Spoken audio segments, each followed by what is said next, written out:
Hey there! Welcome back to another peaceful evening together. Tonight, we're diving into the incredible story of Jacob, the man who wrestled with God. It's a quiet, reflective journey through one of the most mysterious and stirring lives in the Bible, full of dreams, deception, family struggles, and a midnight encounter that changed everything. Before you settle in, take a moment to like the video and subscribe, but only if you truly enjoy the calm stories we share here. And if you'd like, let me know in the comments where you're listening from and what time it is for you. Our little community spans across continents and clocks, and it's always heartwarming to see. Now, dim your lights, maybe let a soft fan hum in the background, and get cozy. Close your eyes. You've just awakened under a canopy of stars in the ancient land of Canaan, where Jacob's extraordinary journey quietly begins. Jacob was a deceiver, a runaway, a man full of flaws. So why would God choose him, of all people, to build a nation that would change history? His story is a raw, unsettling reminder that the path to purpose is rarely straight. It's filled with betrayal, favoritism, heartbreak, and eventually healing. But ask yourself this: what does it mean when the man who lies to his blind father ends up being named Israel? Why does God bless the manipulative instead of the moral? Is that even fair? This isn't a neat Sunday school tale. Jacob's life confronts our assumptions about justice, mercy, and who qualifies for divine favor. In a world where cunning often seems to win over integrity, Jacob's journey forces us to wrestle with this uncomfortable truth. God often uses the broken to build something beautiful. And maybe that's exactly why we need his story today. Have you ever felt like your mistakes disqualified you from a meaningful future? Have you ever looked at your past and wondered, how could God possibly use this? Jacob felt that too. He wasn't a hero, was a schemer, caught in a web of his own making.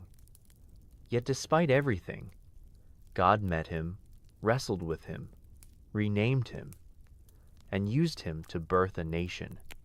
You're about to walk through decades of drama-rivalries, deception, romance, divine encounters, and yes, redemption. And if you stay with this story, it might just change how you see your own. Because Jacob isn't just a character in a dusty scroll. He's a mirror of us, our ambition, our fear, our hunger for approval, and our hope that somehow, despite it all, God still has a plan. So, what can the story of Jacob teach us about destiny, identity, and grace? Why does God allow conflict to shape character? And what happens when a man finally stops running and starts wrestling? This is the story of Jacob, not just a tale of the past, but a living, breathing journey of transformation.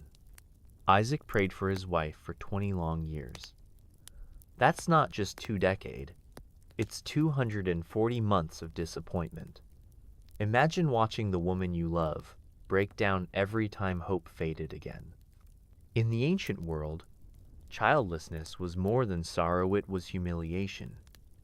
A sign, they believed, of divine disfavor. But Isaac didn't surrender. He didn't take matters into his own hands as his father Abraham had done. He chose prayer over panic, intercession over interference. And eventually, God answered. Rebekah conceived. But the joy was quickly replaced by confusion. Genesis 25-22 says, "The babies jostled each other within her." The Hebrew word suggests a violent internal clash. This was no ordinary pregnancy. It was spiritual warfare in the womb. In desperation, Rebekah cried out, "Why is this happening to me?" So she went to inquire of the Lord and received a prophecy that shattered every social norm of her time. 2 nations are in your womb. 2 people from within you will be separated. One will be stronger than the other, and the older will serve the younger. This wasn't just a birth announcement. It was a divine disruption. In patriarchal culture, the firstborn held the highest honor. The birthright, the leadership, the future all were theirs. But here, God said no. The older would serve the younger. The usual order would be flipped. From the beginning, God was writing a story that would challenge human expectations. When the time came to give birth, the scene was charged with tension. First came Esau, hairy, wild-looking, a baby that seemed destined for the battlefield. His name, Esau, means hairy, but his appearance symbolized more: ruggedness, strength, and untamed energy. Then came Jacob, grasping Esau's heel. It wasn't just a random reflex, it was prophetic. That moment became the foundation of his identity. His very name, Jacob, means grasper, heel holder, or even deceiver. These twins were born into conflict. Their lives, from the very start, symbolized tension, ambition, and divine paradox.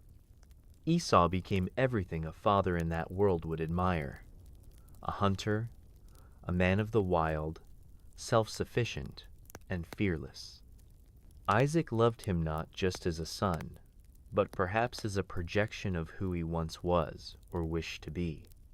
Jacob was different, quiet, reflective, domestic. He stayed near the tents, perhaps listening to stories, watching, and learning. He was the thinker, the planner, the strategist. He was close to Rebekah, and she loved him deeply. That parental favoritism wasn't accidental. It wasn't even just emotional, it was theological. Rebekah knew what God had said. She believed Jacob was the chosen one.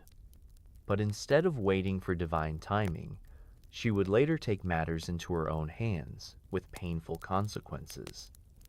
The family dynamics were complex and dangerous. One child loved for his strength. Another loved for his destiny. Isaac and Rebekah, rather than uniting in purpose, stood on opposite ends of a spiritual tug-of-war. And the twins? They were growing up in a house split not just by preference, but by prophecy.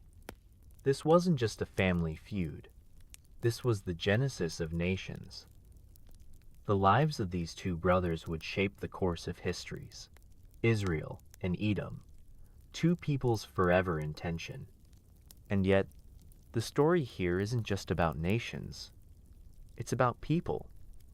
About us. Have you ever felt overlooked? Undervalued? Like your potential was tied to something beyond your control, your birth order, your family background, your personality? Jacob didn't choose to be born second, but God chose him. Esau didn't ask for his birthright to be contested, but God had other plans. This part of the story tells us something critical. God sees what others overlook. He doesn't choose based on tradition, talent, or timing. He chooses based on his own wisdom, and his purposes often unfold through tension, not comfort. And the wrestling? It starts early, before the deception, before the stew, before the blessing. The struggle begins in the womb and continues for a lifetime. But that's how character is forged. Not in easy peace, but in divine pressure. God was forming a people through conflict. And the first battle wasn't fought with swords, it was fought between brothers before they ever took their first breath. Sometimes, the most sacred things start in the most uncomfortable places. It started with hunger. One ordinary day, Esau came in from the fields, tired, sweaty, exhausted. He had been out hunting, chasing game through the wilderness. The sun had drained him, and so had the frustration of an empty catch. And as he stepped into the camp, a smell stopped him in his tracks. Stew, rich, savory, the kind of meal that hits your senses before it hits your stomach. And there was Jacob, calm, collected, stirring a pot of lentil stew. Esau didn't ask politely. He demanded, "Quick, let me have some of that red stew. I'm starving." Jacob didn't flinch. He saw an opportunity. A quiet, almost dangerous opportunity. "First," he said, "sell me your birthright." Just like that. One sentence that would ripple through generations. Esau didn't even pause. "Look, I'm about to die," he said. "What good is the birthright to me?" That statement said it all. He wasn't dying. He was dramatic, impulsive. A man driven by appetite not just for food, but for immediate satisfaction. And in that moment, he traded something eternal for something edible. He swore the oath. He sealed the deal. And Jacob gave him bread. Lentil stew. A bowl of comfort. And just like that, the spiritual inheritance that belonged to Esau was gone. It wasn't just about property or power. The birthright included leadership of the family, a double portion of inheritance, and most importantly, the covenant blessing passed down from Abraham. It was sacred. It was destiny. But Esau couldn't see that. He was blinded by the present, consumed by the now. The text ends with a chilling line. So Esau despised his birthright. And that's the tragedy. Esau didn't lose the birthright by accident. He gave it away. He chose stew over spiritual legacy. He chose comfort over calling. Jacob, on the other hand, was patient, strategic. Some might say manipulative. But more than anything, he understood the value of what Esau did not.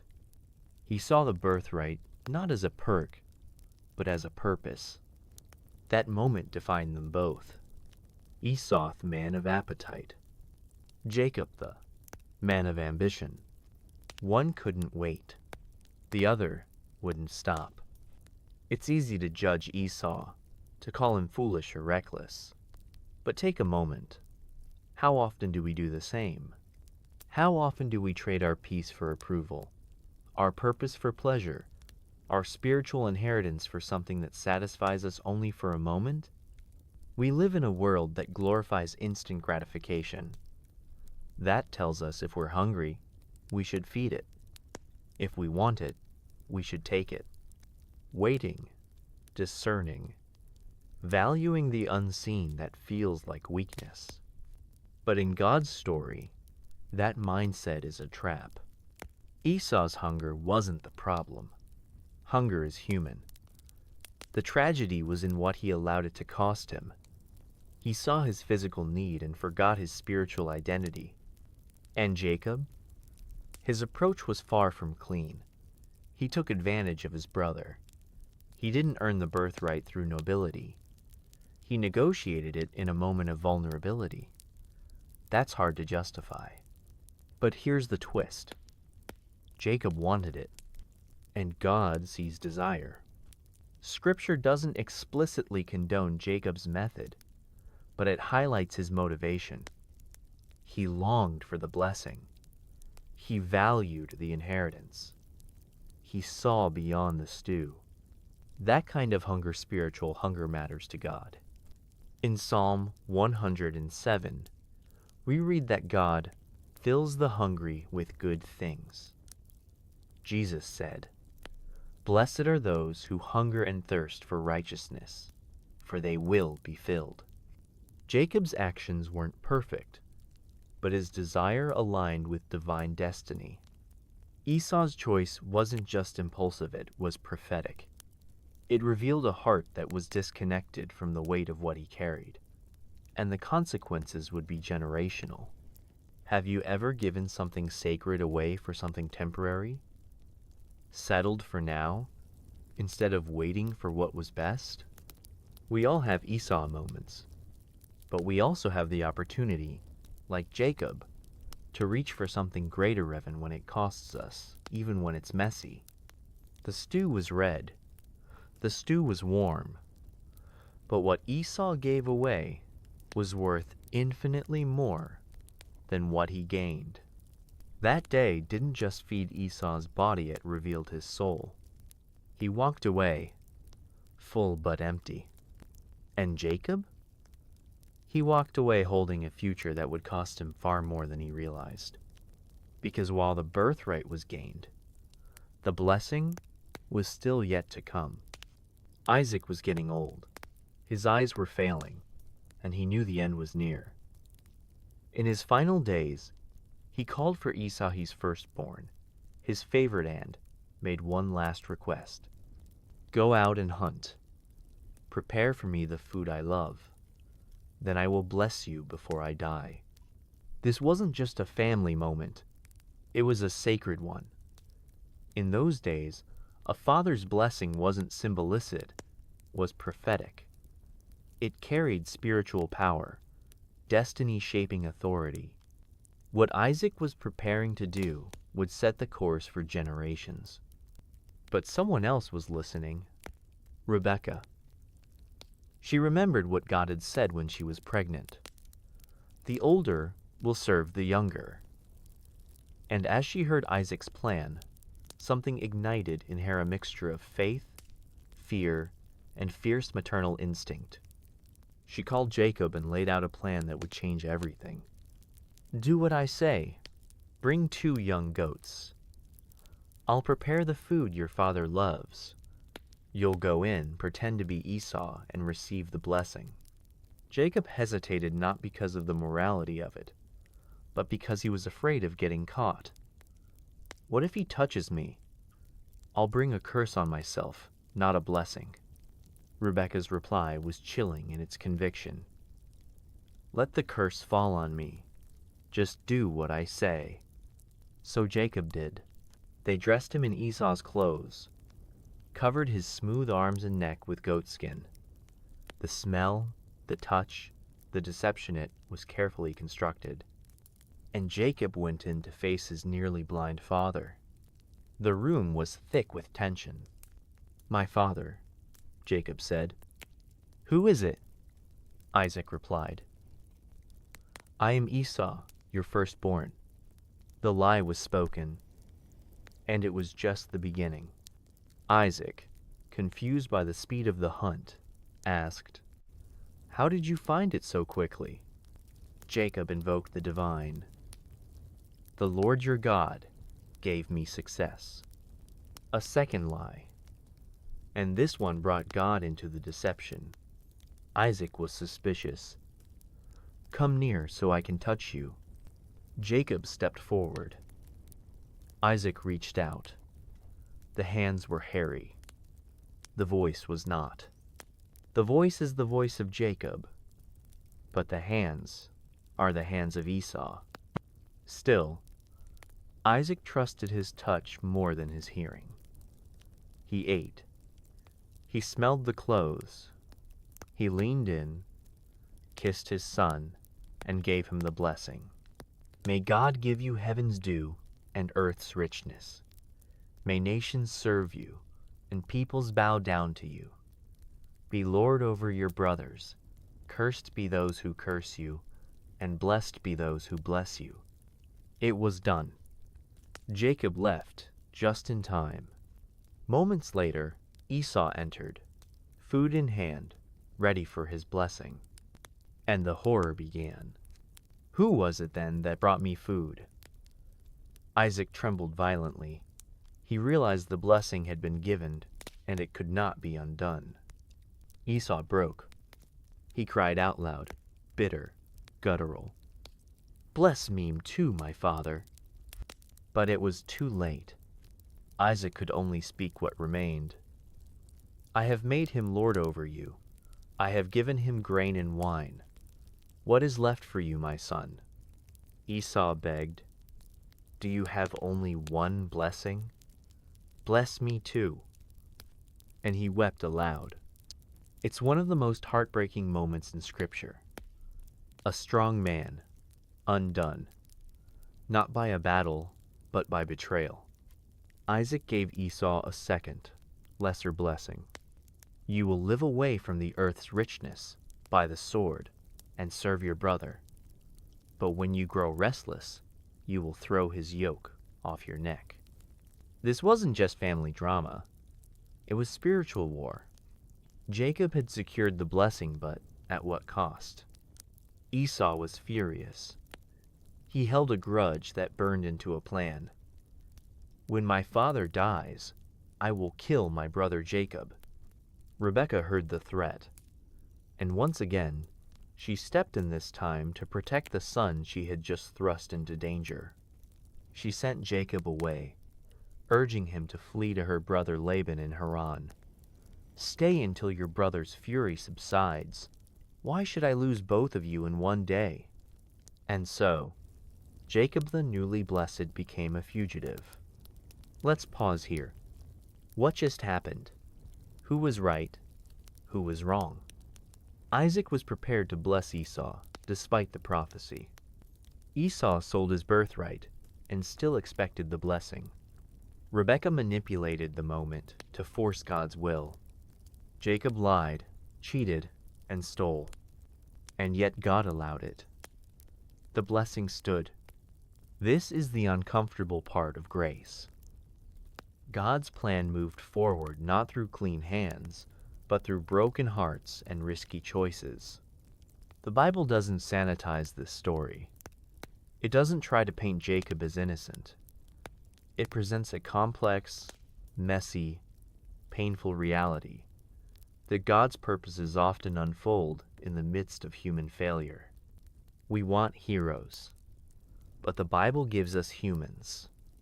And in Jacob, we see a man who longed for something holy, but reached for it with unholy hands. He would live with the consequences. He would run. He would wrestle. He would weep.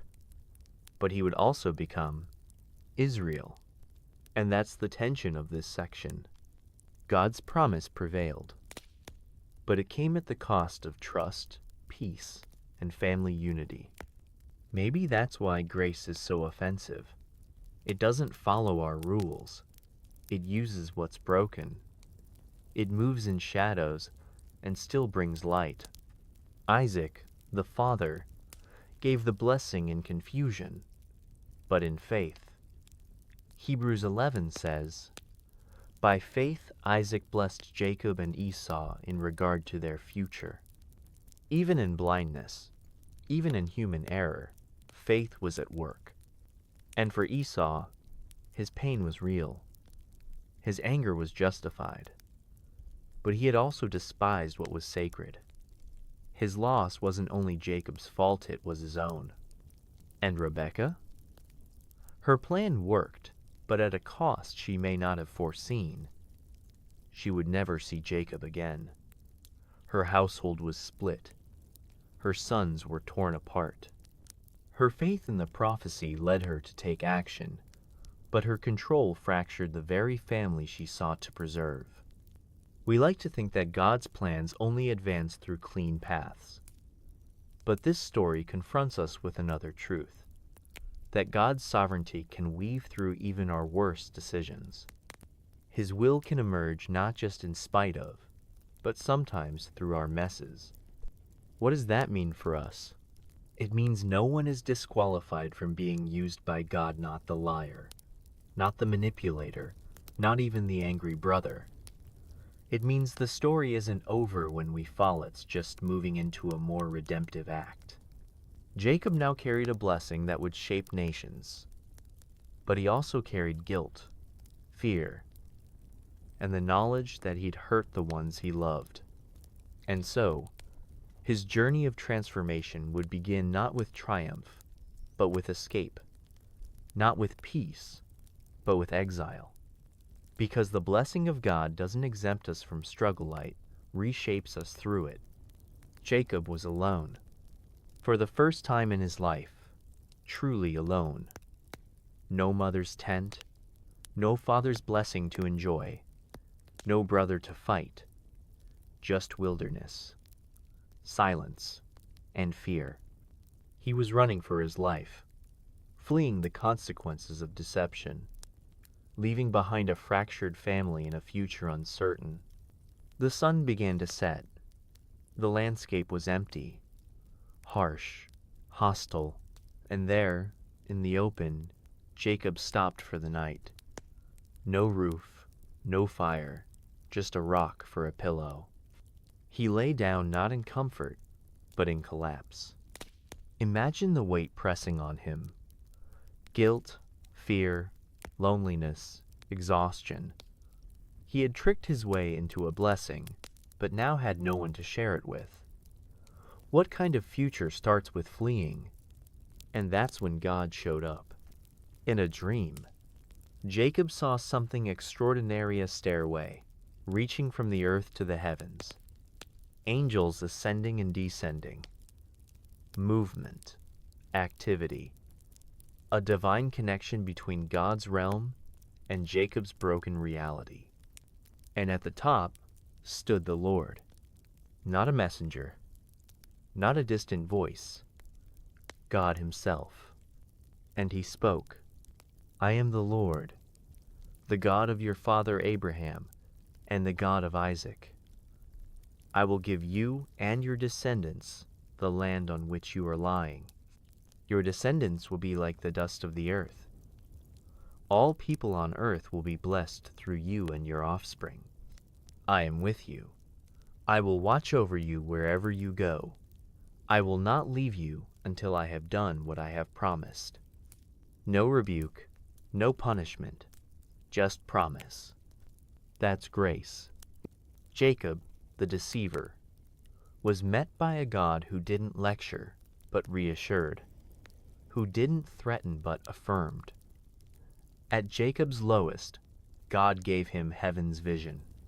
This dream wasn't just a vision, it was a message.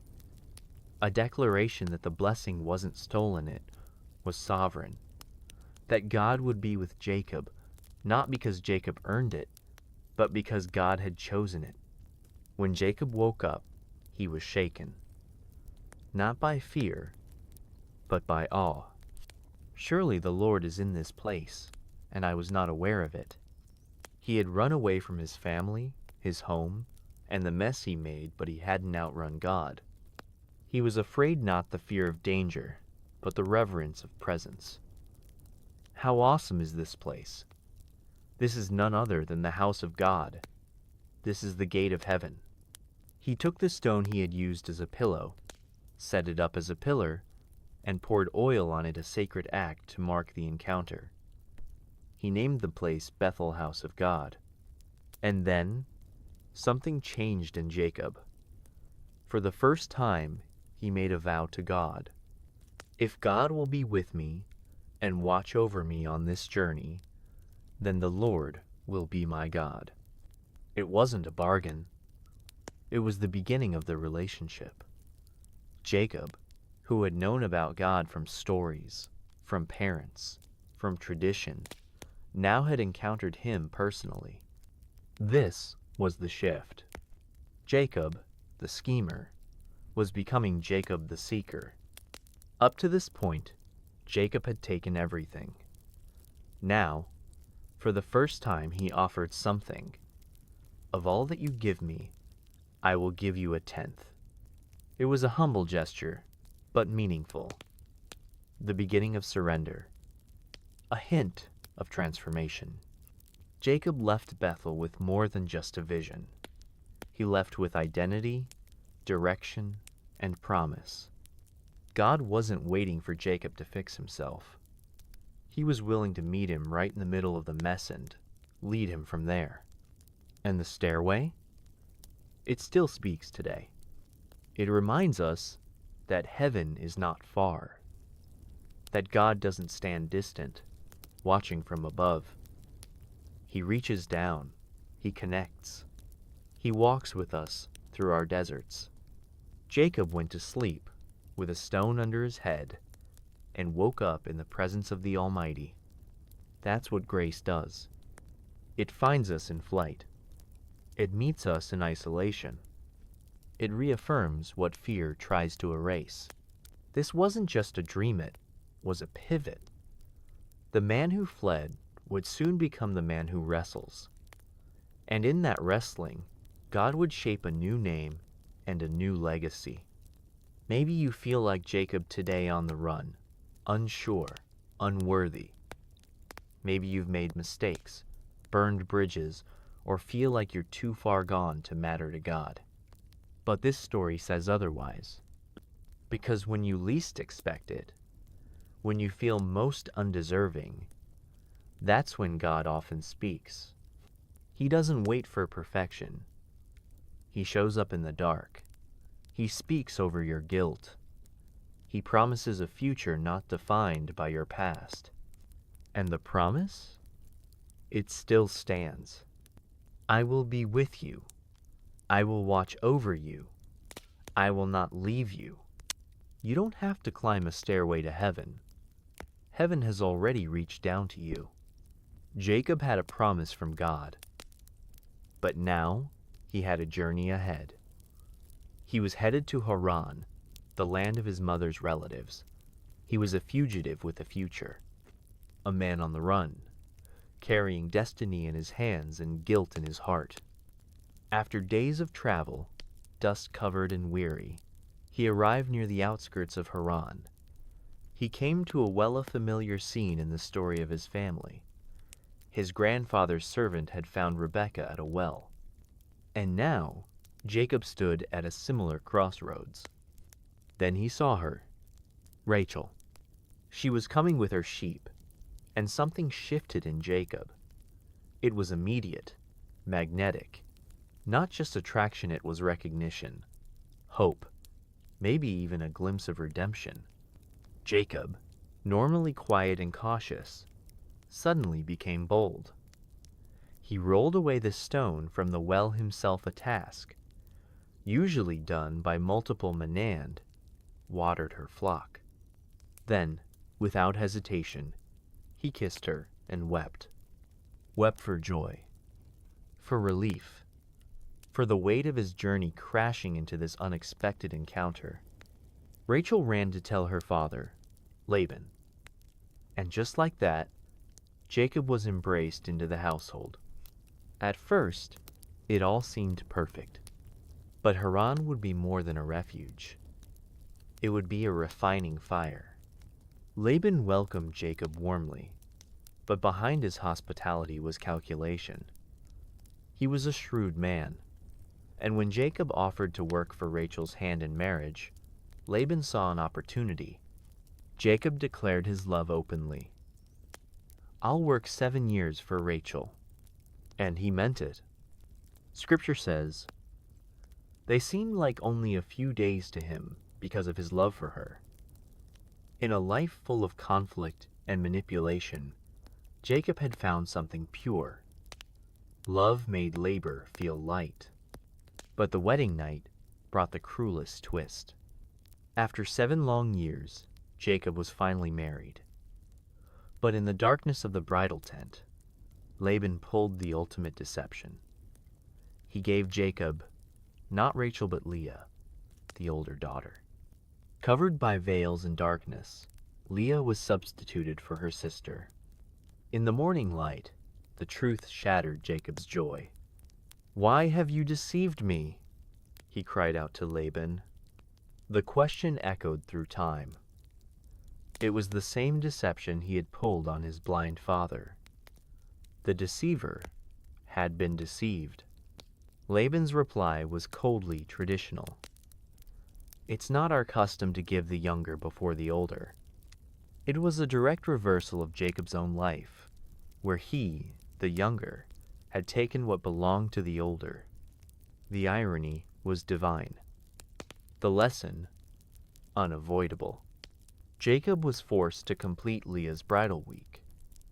Then, and only then, he was allowed to marry Rachel on the condition that he serve another 7 years. 14 years, 2 wives, 1 broken heart. Leah loved Jacob, but he didn't love her back. Rachel was loved, but barren. Jealousy and rivalry grew. Sister competed against sister, each woman desperate for Jacob's affection and validation. Children were born not just from Rachel and Leah, but from their maidservants. Reuben, Simeon, Levi, Judah, Dan and Naphtali, Gad and Asher, Issachar, Zebulun, and finally Joseph. The house was filled with noise, birth cries, and bitterness. A house that should have been joyful was now charged with comparison and unmet longing. And Jacob? He was trapped in a cycle of consequence. He had love, but not peace. Prosperity, but not rest. Laban kept changing his wages, manipulating him, using him. And yet, God was still with Jacob, blessing him in spite of the deceit that surrounded him. The fields multiplied, the flocks grew. Jacob prospered, but his heart grew tired. He had been deceived by someone who knew his game, someone who saw opportunity, not family. Jacob's time in Haran is often summarized as a chapter of romance, but it was far more than that. It was a mirror, a divine setup to confront Jacob with who he had been. Laban's schemes were not just injustice, they were lessons. And here's the lesson. The man who stole a blessing learned what it felt like to be manipulated. The man who favored one child over another now had to navigate a home divided by favoritism. Jacob's school of transformation wasn't a sermon, it was a slow, grueling process. Through marriage, through parenting, through injustice, through loss. God wasn't punishing Jacob. He was shaping him. Jacob, once bold and reckless, was learning patience. Jacob, once driven by control, was learning surrender. And Leah, overlooked and unloved, became part of God's redemption. From her womb came Judah, and from Judah came the Messiah. Even in rejection, God was weaving a legacy. And Rachel? Her story was one of longing, perseverance, and delayed fulfillment. When she finally bore Joseph, Jacob saw him as a miracle, and it changed how he saw his future. Sometimes, transformation doesn't begin with. Change it begins with a wound, and Jacob was being wounded into wisdom. This season wasn't just about love and labor, it was about exposure, about confronting the shadow of his past and realizing that what we sow, we often reap. But grace was still working. Soon, God would call Jacob to leave Haran, to face the past he left behind, to return home not as a deceiver, but as a man ready to become Israel. Jacob was finally going home. After 20 years in Haran, years filled with manipulation, growth, and divine blessing, Jacob was ready to return to the land of promise. But one question haunted him. Would Esau still want him dead? The last time they spoke, Esau had sworn vengeance. Now Jacob was heading back with wives, children, wealth, and fear. As he neared Edom, Jacob sent messengers ahead to his brother with words of humility and peace. And with the messengers, he sent extravagant gifts: goats, camels, donkeys, herds more than 500 animals in total. But when they returned, their message was chilling. Esau is coming, with 400 men. Jacob's heart sank. Was it a welcome party or an army? Panic surged. So Jacob did what we often do, prepared in both flesh and faith. He split his camp in two, thinking, if Esau attacks one, the other may escape. Then he turned to the only one who could help. He fell to his knees and prayed, O God of my father Abraham, God of my father Isaac, Lord, you who said to me, return to your country, and I will make you prosper. I am unworthy of all the kindness and faithfulness you've shown. Save me, I pray, from the hand of my brother. That prayer wasn't poetic. It was raw, honest, unfiltered. And it came from a man who was done pretending. That night, Jacob sent his family and possessions across the stream. And then he stayed behind, alone. The man who had always clung to Adarshie's mother, his plans, his control was now left with nothing but his fear and his God. And that's when it happened. Out of the shadows, a figure approached. Not a thief, not an assassin, a man, silent, strong, and without a word, they began to wrestle. No explanation, no introductions, just a struggle that would last until daybreak. The Bible doesn't name the man at first, but as the night wore on, it became clear this was no ordinary fight. Jacob was wrestling with God, not just physically, but spiritually, emotionally, internally. He wasn't just trying to survive, he was trying to change, and God met him in that very struggle. All night they fought. Jacob stubborn, strong-willed, relentless. He had wrestled for blessings his whole life, but this was different. At one point, seeing that Jacob would not relent, the man touched his high pant instantly. It dislocated, a supernatural blow. Jacob's strength left him. His body failed. But he didn't let go. He clung wounded, limping, gasping for breath.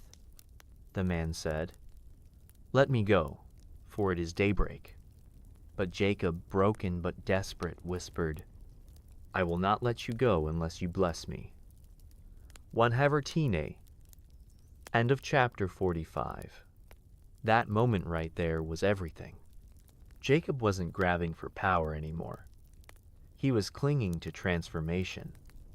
He was no longer trying to outsmart the divine, but to be made new by it. The man asked him, "What is your name?" "Jacob," he said. That one word was a confession. It meant heel grabber, trickster, supplanter.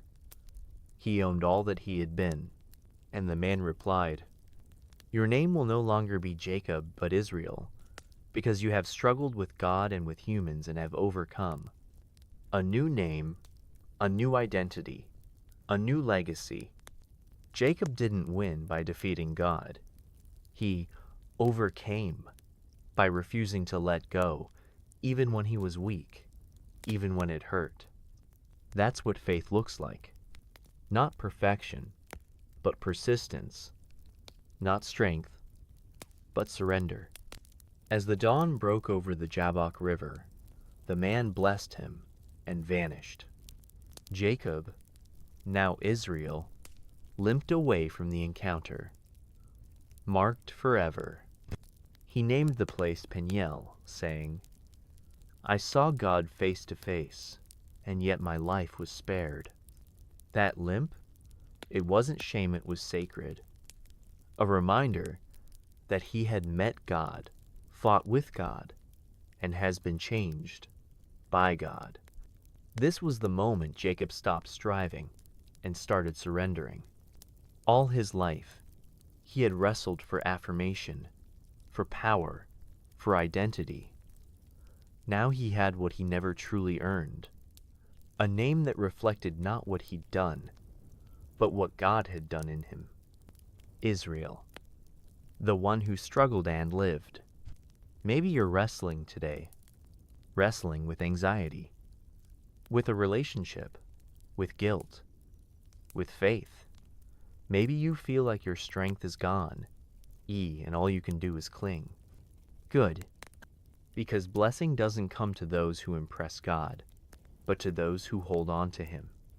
This story teaches us that transformation often begins with breaking, that God sometimes wounds us in order to remake us, not to destroy but to redefine. In the darkness of your own struggle, don't let go. Jacob entered the night as a deceiver. He came out as a man touched by God, humbled, changed, ready. And ahead of him was the brother he had once wronged. The final test of his transformation. Jacob had wrestled with God and lived. His body was marked, his name was changed, and his soul was humbled. But there was one thing left, unresolved. Esau, the brother he had deceived, the man he had tricked, the wound he had never healed. And now, Esau was coming, with 400 men. Jacob saw the dust rising in the distance. Every step closer stirred more fear. He had prayed. He had prepared. But now, his faith would be tested in the place it mattered most. His relationship. This was not just about the reunion. It was about reckoning. So Jacob did what a changed man does. He stepped out first.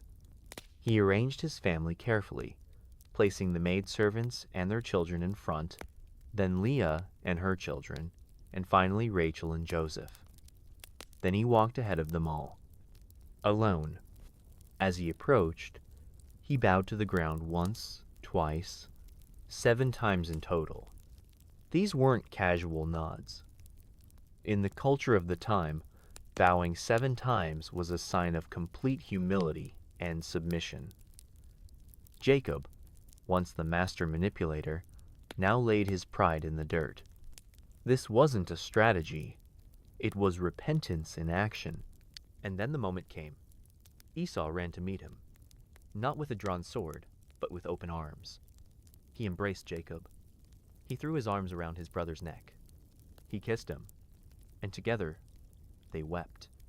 It's one of the most powerful scenes in all of Scripture. 2 brothers, torn apart by lies and fear, suddenly wrapped in the raw, healing beauty of grace.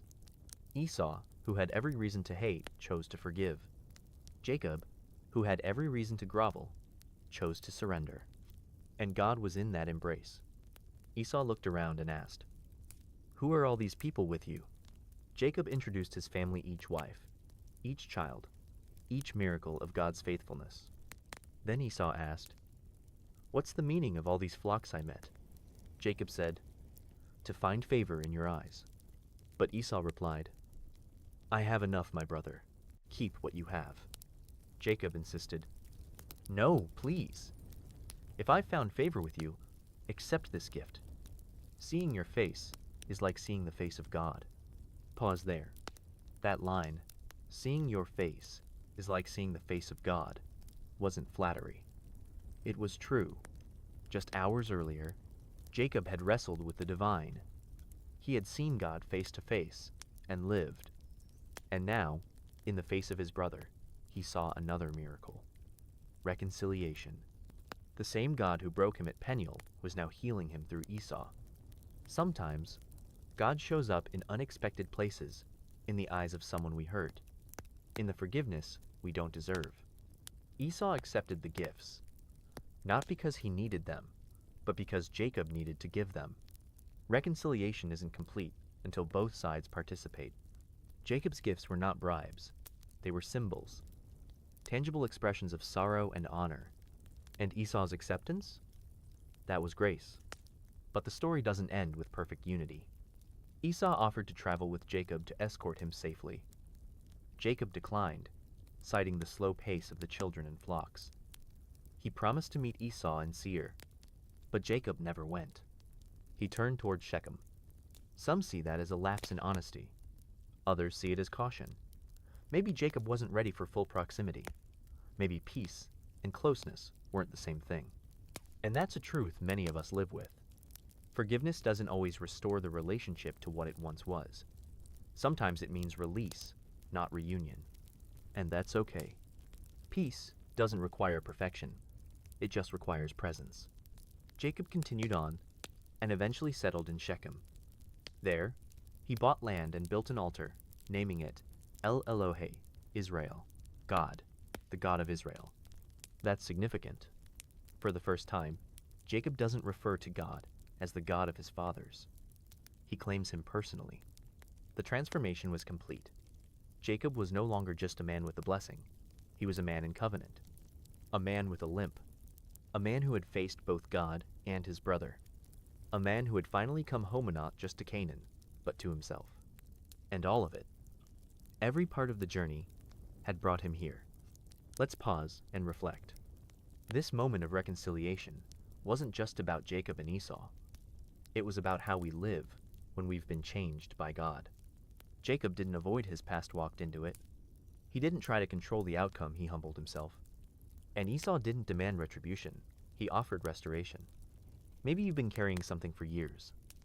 Guilt, hurt, a broken relationship. Maybe the idea of facing it feels terrifying. But Jacob's story shows us that healing is possible.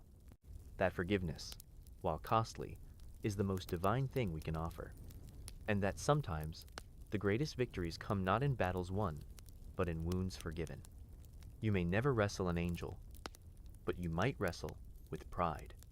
You may never face 400 men, but you might face one person you thought you'd never talk to again. If you've hurt someone, reach out. If someone's hurt you, let go. Because grace isn't just what God gives to us. It's what he asks us to give each other. Jacob had been reconciled with Esau. He had a new name, Israel, a new limp, a new faith. But his journey wasn't over, because even the most transformed lives still face trials. And Jacob's final trials would test not his strength, but his spirit. He settled near the city of Shechem, and there, tragedy struck. His daughter, Dinah, went out to visit the women of the land. But she was seen by Shechem, the son of Hamor, the local ruler. And he took her, violated her. Then, in a strange twist, he fell in love with her and asked to marry her. Jacob heard of the assault, but waited. His sons were out in the fields, and he chose not to act until they returned. When they did, the outrage was immediate. Dinah was their sister. Their honor had been shattered. Shechem and Hamor came to negotiate. They offered intermarriage, shared land, and open trade. But Jacob's sons, especially Simeon and Levi, had another plan. They told Shechem, "We cannot give our sister to someone uncircumcised. But if all your men are circumcised, we will become one people with you." Shechem agreed. The men of the city complied. But 3 days later, while they were still in pain, Simeon and Levi attacked. They killed every male in the city. It was brutal, devastating, and it left Jacob horrified. "You've made me a stench to the people of the land," he said. But the sons replied, "Should he have treated our sister like a prostitute?" This was justice twisted into vengeance. A wound turned into a massacre. And Jacob, the patriarch, watched his family descend into bloodshed. He didn't condone it, but he couldn't control it. And sometimes, that's the hardest place to be, watching others suffer because of decisions you didn't make, but can't undo. In the aftermath, God spoke again. "Go up to Bethel. Settle there. Build an altar to the God who appeared to you when you fled from Esau." And Jacob obeyed. He told his household, "Get rid of the foreign gods you have. Purify yourselves. Change your clothes." It was a fresh start. At Bethel, Jacob built an altar and named it El Bethel, God of the house of God. And God appeared to him again. He reaffirmed the promise. "Your name is Jacob, but you will no longer be called Jacob. Your name will be Israel. A nation and a community of nations will come from you. It was a reminder. The calling still stood. Despite the violence, despite the heartbreak, despite the past, God was still working. But the trials weren't done. As they left Bethel and journeyed toward Ephrath, Rachel went into labor. It was hard labor, and as she struggled to deliver her second child, she began to fade. With her last breath, she named the baby Ben-Oni, son of my sorrow. But Jacob called him Benjamin, son of my right hand. Rachel died there on the road, and Jacob buried her in Ephrathwat, we now call Bethlehem. He set up a pillar over her grave. The love of his life was gone. This wasn't the same Jacob who fought for control. This was a man who had learned to mourn. A man who could no longer manipulate outcomes, but had learned to mark sacred moments. Rachel's death left a wound, but also a legacy. Through her came Joseph and Benjamin, the two sons Jacob would cherish deeply. And yet more heartbreak followed. While they were still traveling, his firstborn son, Reuben, did the unthinkable. He slept with Bilhah, Jacob's concubine Rachel's servant, and the mother of his brothers Dan and Naphtali. Jacob heard about it, but said nothing. He didn't scream. He didn't punish. He simply carried it. Some wounds don't bleed on the outside. They linger in silence. Reuben's betrayal would cost him dearly. Years later, when Jacob blessed his sons, he would say, "Reuben, you are my firstborn. Turbulent as the waters, you will no longer excel." The consequences would be delayed, but not denied. Finally, Jacob returned home to his father Isaac. After decades apart, the son who once fled in fear came back in faith. Isaac died at 180 years old, and in a quiet, poignant moment, the two brothers Jacob and Esau came together once again to bury their father. Peace, closure, full circle. Jacob's final trials didn't break him, they shaped him. He had faced grief, loss, betrayal, and regret. But through it all, God had been faithful. And Jacob had become not just a survivor, but a patriarch. The man who once deceived his way to a blessing had become the father of a nation.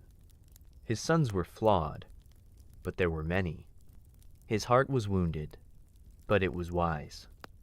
His faith was tested, but it was real. And in the silence of those final years, Jacob wasn't striving anymore. He was resting. He had learned what few ever do, that legacy is not built on power, but on perseverance. And now the spotlight would turn to a boy named Joseph. Jacob was old. His family was large, his journey is long, his heart weathered by joy and grief. But the story wasn't over, because one of his Sanchi's favorite was about to reshape not just the family, but the fate of nations. Joseph, the firstborn son of Rachel, the son of Jacob's deepest love. And yes, Jacob favored him, gave him a special robe, listened closely to his dreams, protected him more than the others. And the brothers saw it. They felt it, and they hated it. Joseph had dreams, visions of grain sheaves bowing to him, stars and sun and moon bowing before him. The message was clear. Too clear. Joseph would rule, and they couldn't take it. One day, when Jacob sent Joseph to check on his brothers in the fields, they saw their chance. At first, they plotted murder. Reuben stopped them, suggesting they throw Joseph in a pit. Secretly, he planned to rescue him, But before he could, the others sold Joseph to passing traders. They dipped his robe in goat's blood and brought it back to their father. "We found this. Examine it. Is it your son's robe?" Jacob recognized it immediately. "It is my son's robe. A wild animal must have devoured him." And he wept. He tore his clothes. He put on sackcloth, and he refused to be comforted. "I will mourn until I join my son in the grave." Grief consumed him, and for years Jacob lived under the shadow of that lie. Life went on. Sons grew. Flocks multiplied. But Jacob's heart remained broken. And then came the famine. Crops withered. Supplies vanished. Hunger knocked on the door. Jacob heard there was grain in Egypt. He sent 10 sons to buy food, but kept Benjamin home. "I've already lost Joseph," he said. "I won't lose Rachel's other son, too." The brothers returned with grain, but also with news. The Egyptian governor demanded they bring Benjamin next time, and they had no choice. So Jacob, trembling, agreed. "If I am bereaved, I am bereaved," he whispered. He packed gifts, sent silver, and watched his sons vanish down the road. What Jacob didn't know was that Joseph, his son, was alive. And not just alive, but powerful. Governor of Egypt. The dreams had come true. And when Joseph finally revealed himself to his brothers, he sent a message. "Hurry back. Tell my father, Joseph is alive, and I want him here. I will provide for him." The brothers returned with the news. Jacob was stunned, disbelieving. But when he saw the carts, when he heard the stories, when he looked into their eyes, "My son Joseph is alive. I will go and see him before I die." So at 130 years old, Jacob began one final journey to Egypt. Along the way, God appeared again. Asterisk. "Jacob, Jacob, here I am. Do not be afraid to go down to Egypt. I will make you into a great nation there." Asterisk. It was the last time God would speak directly to Jacob, but it was enough. The promise still held. Jacob arrived in Egypt, and when he saw Joseph, the years melted, the pain broke, and father and son wept in each other's arms. "Now I am ready to die," Jacob said, "because I have seen your face." Pharaoh welcomed Jacob, asked his age. "The years of my pilgrimage are 130. My years have been few and difficult." Few and difficult. That was Jacob's honest reflection on his life. Not a polished tale, not a boastful legacy, just raw truth. Because pilgrimage isn't about perfection, it's about perseverance. Jacob's family settled in Goshen. They prospered, they grew, and Jacob lived 17 more years. In his final days, he did something extraordinary. He called for Joseph and said, "Promise me, do not bury me in Egypt. Bury me with my fathers." He was thinking of legacy. Then he adopted Joseph's 2 sons Ephraim and Manasseh as his own. And in a symbolic gesture, he crossed his hands, placing the greater blessing on the younger son. Joseph protested. But Jacob, now Israel, said, "I know, my son, I know. The younger will be greater." It echoed his own story. The older will serve the younger. Then he called all 12 sons and blessed them, each with a unique word. Some blessings, some rebukes. But all of them are honest. Jacob was no longer trying to control the story. He was naming it. And then he gave final instructions. Bury me in the cave with Abraham and Sarah, with Isaac and Rebekah. And there I buried Leah. Leah, the wife he never chose, but the one buried beside him. Life is full of surprises. And then he drew his feet into the bed, breathed his last, and he was gathered to his people. Joseph mourned deeply. The entire nation of Egypt grieved. And then, with Pharaoh's blessing, Joseph led a grand funeral procession to Canaan. There, Jacob Israel was buried, not in Egypt, not in exile, but in promise. And so ends the story of Jacob, a story of struggle and surrender, of failure and faith, of brokenness and blessing. He wasn't perfect, but he was chosen. He didn't earn God's love, but he learned to trust it. And in the end, the boy who grabbed his brother's heel became the man who blessed the nations. Because God doesn't choose the polished. He chooses the willing. And maybe he's choosing you too. So if Jacob's story has stirred your heart, don't keep it to yourself. Share it. Reflect on it. Let it remind you, no matter your past, no matter your wounds, God is not finished with your story, just like he wasn't finished with Jacob's. Thank you for joining us on this journey. If this content encouraged you, subscribe to the channel, turn on notifications, and share it with someone who needs a reminder of God's faithfulness. See you in the next video.